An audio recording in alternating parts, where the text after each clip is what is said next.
Hello दोस्तों, मैं आपकी कुमकुम भट्ट नमस्ते प्रणाम करती हूँ। बहुत ही सुंदर एक ननद और भाभी का नोक झोंक लेके आई हूँ। कैसा लगता है कमेंट बॉक्स में ज़रूर बताइएगा। जैसे कि आप लोगों को पता होगा ही कि पतझड़ चल रहा है, पत्ती बहुत ज़्यादा ही गिर रही है इस समय और हमारे भी आंगन में आती है। तो के कौन बहारेगा, मैं इनसे कह रही हूँ क्योंकि इस गाने में ये ननद हैं। तो चलिए सुनिएगा इस गीत को और बताइएगा। मैं झाड़ू मारती हूँ ना। मैं यही झाड़ू मारती है। ये नहीं मारती। तो चलिए क्या करें।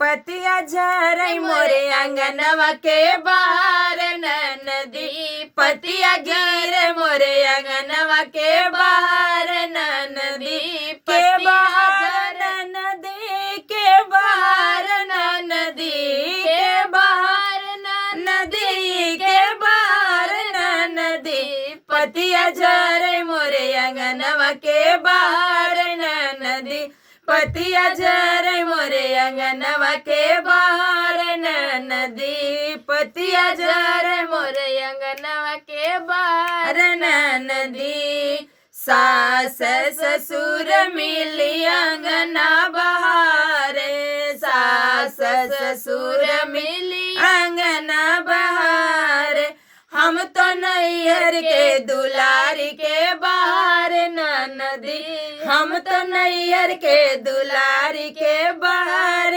नदी, पतिया झरैया रे अंगनवा के बाहर नदी, पतिया झरई मोरे अंगनवा के बाहर नदी, पतिया ना झरई मोरे अंगनवा के बाहर नदी, के बाहर नदी, के बाहर नदी, के बाहर नदी, के बाहर नदी, पतिया झरई मोरे अंगनवा के बाहर नदी, पतिया झरई मोरे अंगनवा के बाहर नदी, जेठ जेठान मिली अंगना बहारे, जेठ जेठान मिली अंगना बहारे, हम तो नैहर के दुलारी के बाहर नदी, हम तो नैहर के दुलारी के बाहर नदी,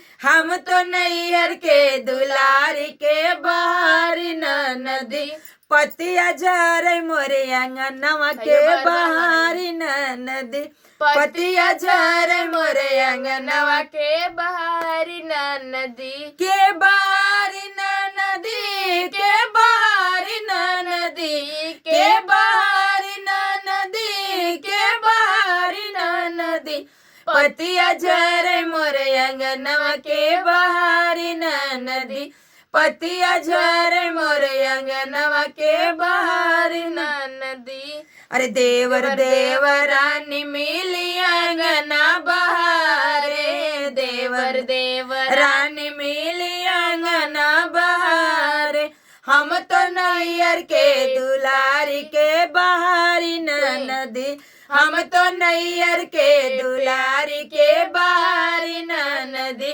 पतिया झरई मोरे अंगनवा के बाहर नदी, पतिया झरई मोरे अंगनवा के बाहर नदी, के बाहर नदी, के बाहर नदी, के बाहर नदी, के बाहर नदी, पतिया झरई मोरे अंगनवा के बाहर नदी, पतिया झरई मोरे अंगनवा के बाहर नदी। तो इन ननद भाभी का नोक झोंक कैसा लगा कमेंट बॉक्स में आप लोग जरूर बताइएगा। फिर मिलती हूँ नेक्स्ट वीडियो में, तब तक के लिए राधे राधे।